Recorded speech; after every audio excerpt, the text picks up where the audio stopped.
Hello दोस्तों, आप सभी को पता है कि बिहार गवर्नमेंट के रूल के हिसाब से इस बार संपत्ति ब्यौरा यानी declaration of assets and liabilities को ऑनलाइन एचआरएमएस पोर्टल से भरना है। तो आइए हम आपको अब आज बताते हैं कि आप अपने मोबाइल से या सिस्टम से अपना संपत्ति ब्यौरा कैसे फिल करेंगे। बने रहिए हमारे साथ इस वीडियो में। सबसे पहले आप अपना यूज़र नेम डालकर अपना एचआरएमएस लॉगिन कर लेंगे।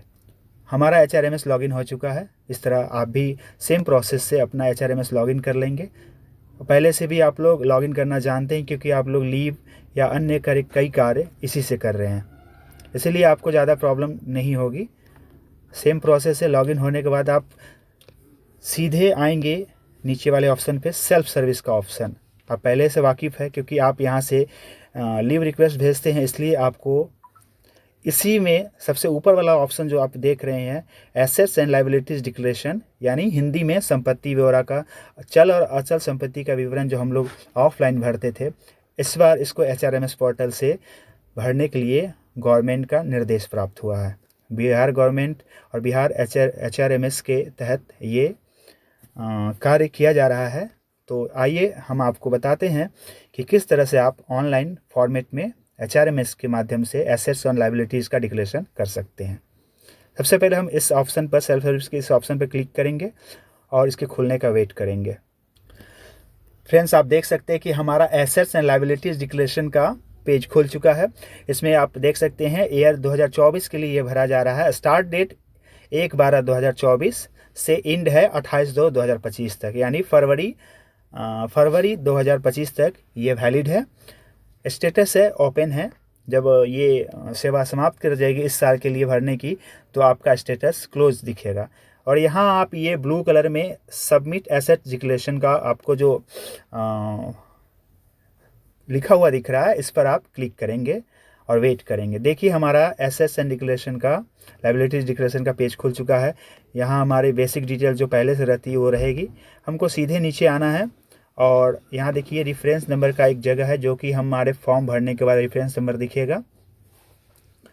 और इस तरह एक पीडीएफ का साइन है। अप्लाई डेट यहाँ नहीं दिख रहा है क्योंकि जब हम अप्लाई करेंगे, अप्लाई डेट नीचे दिख रहा है। ये आज मान लीजिए आज 12 जनवरी 2025 है, तो यहाँ आज का डेट दिखेगा। आप जब भरेंगे तब डेट दिखेगा।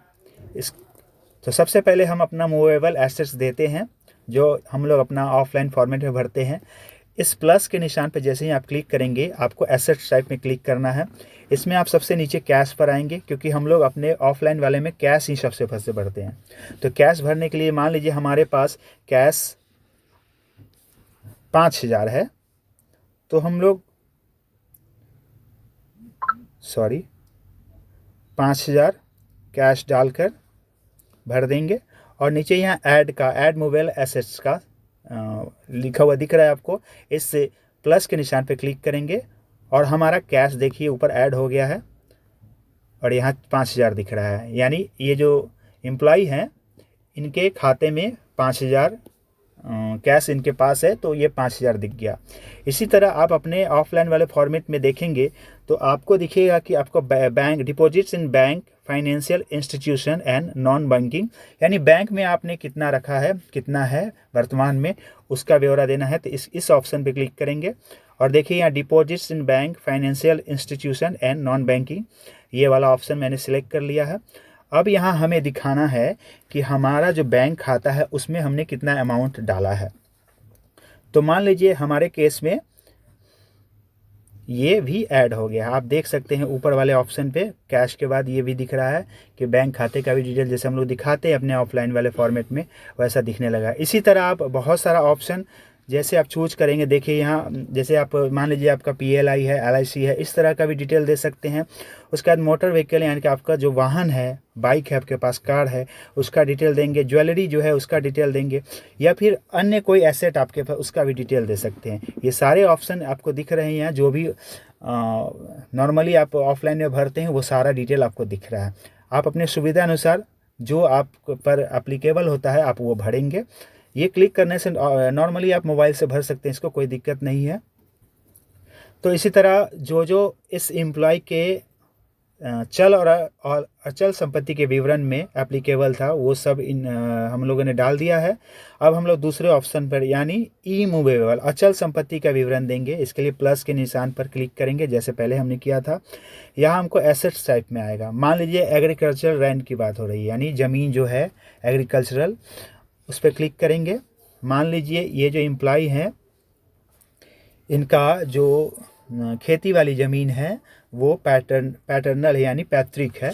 जैसे आप डालते हैं तो आप यहाँ डाल देंगे। मान लीजिए कि आपका नॉन एग्रीकल्चरल है, हाउस है, आप जो कोई भी ऑप्शन आप सेलेक्ट कर सकते हैं अपने हिसाब से जो आप पर लागू होता है उसको सेलेक्ट करिए, उस पर क्लिक कर दीजिए। हाँ, तो ये इस केस में यहाँ इस जो एम्प्लॉय का हम लोग ये फील कर रहे हैं उनके हिसाब से एग्रीकल्चरल लैंड इनके पिताजी के नाम पर है। तो ऐसा एम्प्लॉयज़ के होता है कि पैतृक संपत्ति होती है उनकी, तो पैटर्नल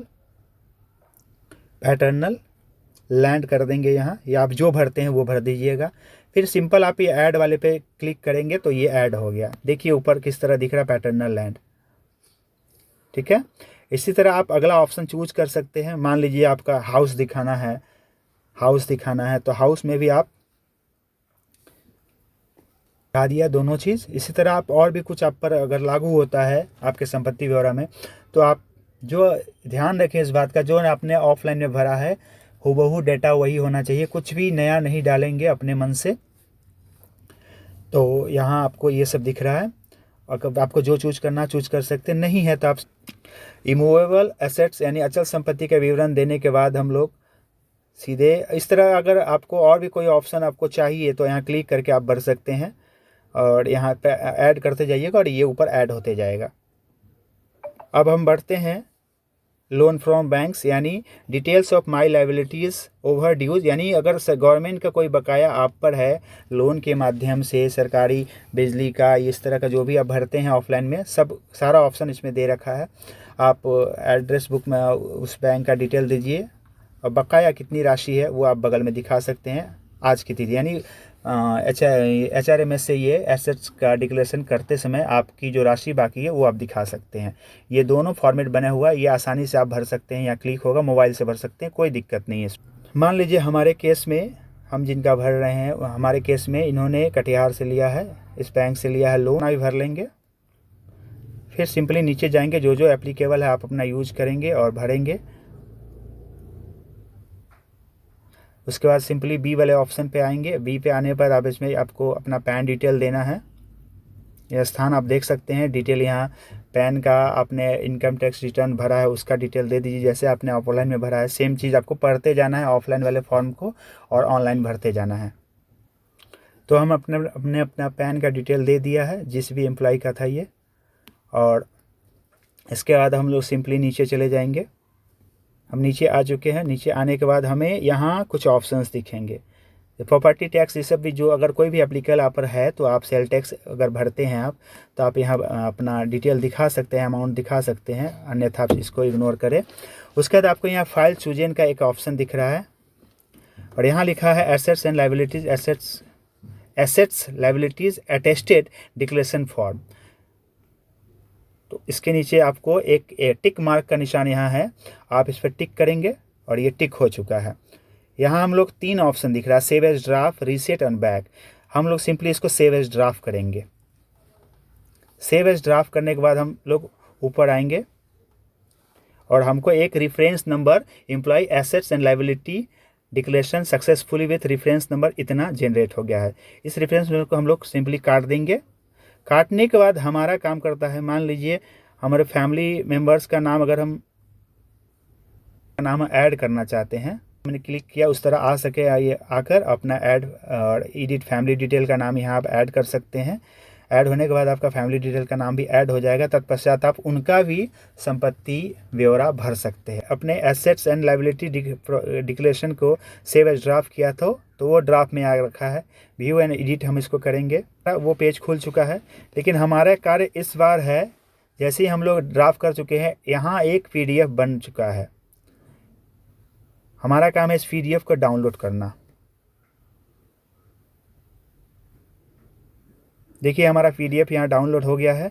इस पीडीएफ को आप लोग क्या करेंगे, पीडीएफ को डाउनलोड करने के बाद प्रिंट करेंगे और इसके प्रत्येक पन्ने पर काले पेन से, काले कलम से अपना सिग्नेचर पद के हिसाब से जैसा आप करते हैं सिग्नेचर कर देंगे जहाँ जहाँ करना है।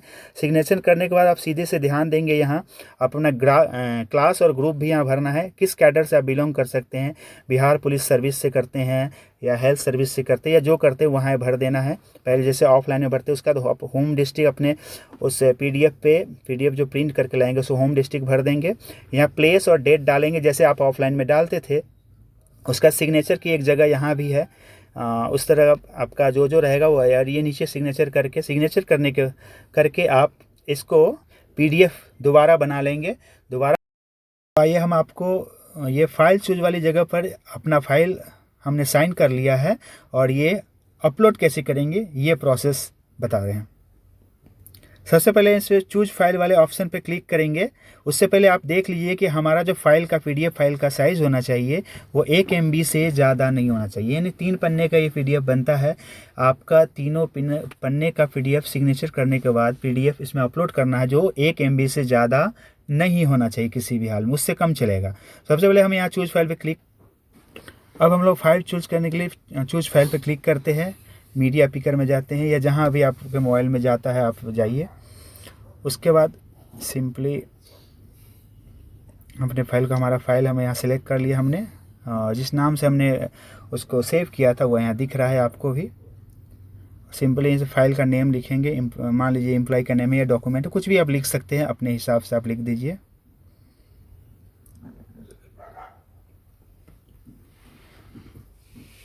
उसके बाद आप इधर ऐड वाले ऑप्शन पे आएंगे, ऐड करेंगे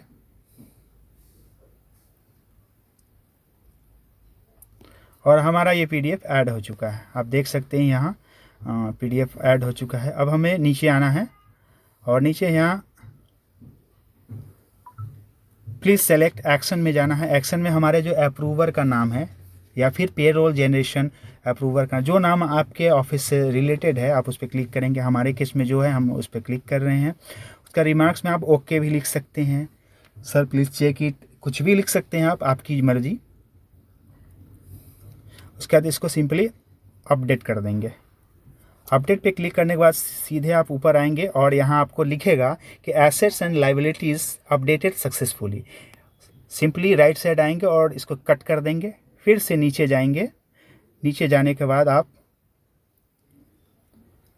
यहाँ सबमिट वाले ऑप्शन पे क्लिक करेंगे। जैसे ही आप इस पर क्लिक करते हैं आपको इस तरह का कुछ पॉपअप बॉक्स दिखेगा, हैव यू वेरीफाइड, क्या आपने वेरीफाई कर लिया है, ऑल डिटेल्स आर करेक्ट, आपका डेटा करेक्ट है। अगर आपने सब कुछ सही भर लिया है तो आप इसको सिंपली यस कर देंगे।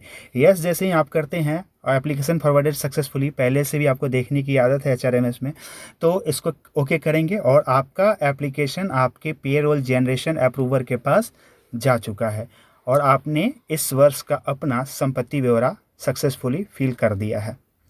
ठीक है, वीडियो में बने रहने के लिए बहुत बहुत धन्यवाद। आशा करता हूँ कि वीडियो आपको अच्छा लगा हो। कृपया इसको शेयर करें और जिनको भी इसकी ज़रूरत है उन तक पहुँचाएं।